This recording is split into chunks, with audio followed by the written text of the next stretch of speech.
If you put a vibrant city in handcuffs, do you still expect the financial markets to clap, the artists to sing, and the kids to dream like nothing happened?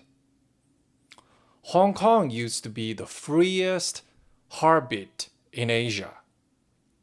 Neon lights, Canton pop, international business deals sealed over dim sum and milk tea.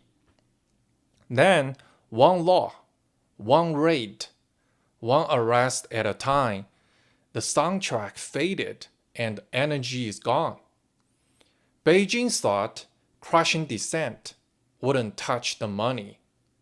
Spoiler, it touched everything. This isn't just one story, it is two braided together.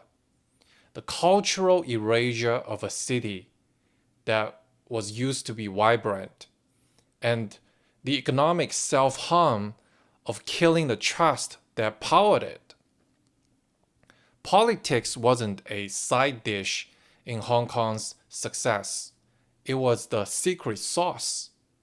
Remove it, and the whole kitchen goes cold.